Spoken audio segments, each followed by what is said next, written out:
صرف نماز روزوں کے اوپر نظر نہیں ہوتی ہے، یہ نتائج اخذ کر رہا ہوں، لیکن اصل حکم جو ہے وہ تو حکم ہی ہے۔ عقلی باتیں تو اور ہوتی ہیں اور اپنی طرف سے ہوتی ہیں، لیکن اس سے یہ بات اخذ کی جاتی ہے۔ ہمارے حضرت شاہ صاحب رحمۃ اللہ علیہ پاکستان کی تحریک میں سمجھیے شریک ہی تھے۔ اس وقت اکثر لوگ بحث کرتے تھے تو وہ ہمیشہ یہ فرمایا کرتے تھے کہ اگر تمہارا کوئی مقدمہ ہے تو تم کسی اچھے وکیل کے پاس جاتے ہو، یہ نہیں دیکھتے ہو کہ وہ کتنی نمازیں پڑھتا ہے اور کتنے روزے رکھتا ہے، تم یہی دیکھتے ہو نا کہ وہ اچھا وکیل ہے، تمہارا کام اچھی طرح سے کرے گا۔ اسی طریقے سے اگر کوئی جنگ ہو رہی ہے تو تم یہ تو نہیں دیکھتے کہ کون سب سے زیادہ نمازیں پڑھتا ہے یا کون بظاہر سب سے زیادہ متقی اور پرہیزگار ہے، تم یہ دیکھتے ہو اس کام میں کون سب سے زیادہ ماہر ہے، اسی کو کام کے اوپر لگا دیتے ہیں اور اسی کی سربراہی قبول کر لیتے ہیں۔ تقوی اور پرہیزگاری اپنی جگہ ہے، لیکن وہ اس کام کے لیے کافی نہیں ہے۔ بہت سے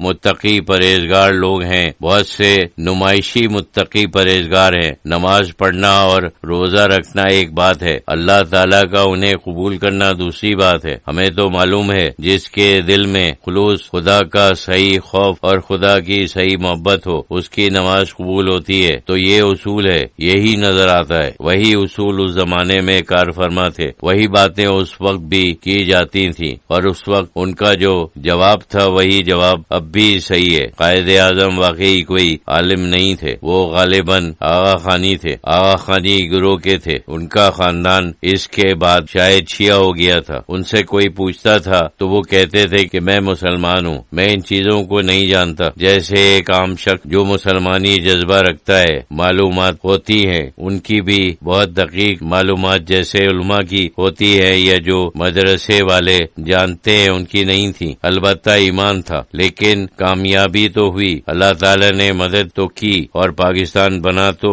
اس زمانے میں جو مخالفین تھے ان میں علماء بہت تھے، بلکہ علماء کی اکثریت خلاف تھی۔ علماء کے اس وقت دو گروہ تھے، معلوم نہیں اکثریت کہہ سکتے ہیں یا نہیں، لیکن یہ ضرور ہے کہ ہندوستان میں اس زمانے کے جو مشہور معروف قسم کے علماء تھے وہ زیادہ تر مخالفت میں نظر آتے تھے، موافقت میں کم ہی نظر آتے تھے۔ گنتی کے چند تھے جن کے نام آتے ہیں۔ اس زمانے میں مولانا شبیر احمد عثمانی رحمۃ اللہ علیہ وہی کچھ منفرد نظر آتے تھے، باقی تو سب اس طرف تھے، لیکن جو کچھ وہ لوگ کہتے تھے اور تنقید کرتے تھے وہ غلط ہی نکلا۔ بہرحال پاکستان بن گیا۔ جہاں تک اس شکایت کا تعلق ہے کہ پاکستان پوری طرح سے ایک اسلامی ریاست نہیں ہے، تو اسلامی ریاست والی بات تو صرف ایک تصور ہے، ورنہ ظاہر ہے کہ جتنے ہم اسلامی ہیں اتنی ریاست بھی اسلامی ہوگی، وہ کوئی الگ چیز تو ہے نہیں۔ جتنے ہم اسلامی نہیں ہیں اتنی ریاست بھی اسلامی نہیں ہوگی۔ یہ تو نہیں ہو سکتا کہ کوئی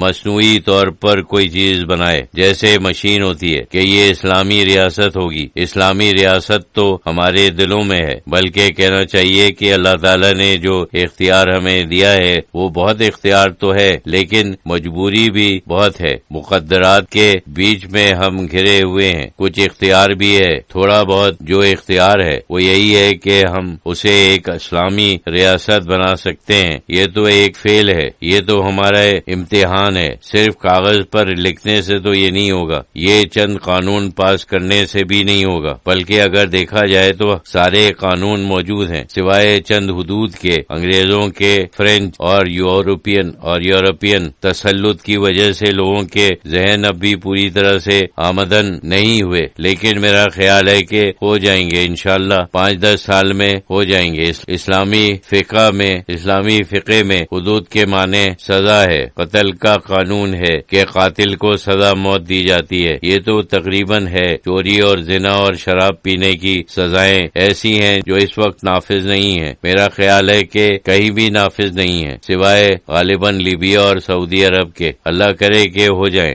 ایک دو مسائل اور ہیں، خاص طور سے سود کا مسئلہ ایسا ہے جو ابھی تک حل نہیں ہو سکا اور کہیں بھی حل نہیں ہو سکا۔ یہ تو بہت بین الاقوامی قسم کا مسئلہ ہے، ایک دم سے تو غالباً حل بھی نہیں ہو سکتا، بلکہ بتدریج حل ہوگا۔ بہرحال یہ سب چیزیں ہیں اور ہونی چاہیے، ان کے ہم بھی قائل ہیں۔ اگر ہم چوری کی سزا سزا ہاتھ کاٹنا نافذ کر دیں گے، اسی طرح زنا اور شراب کی سزا نافذ کر دیں گے، تو صرف ان چیزوں سے جیسے وہ ایک دم اسلامی ریاست ہو جاتی ہے، یہ سمجھنا بچپن ہے۔ ہم تو وہی ہیں جو پہلے تھے۔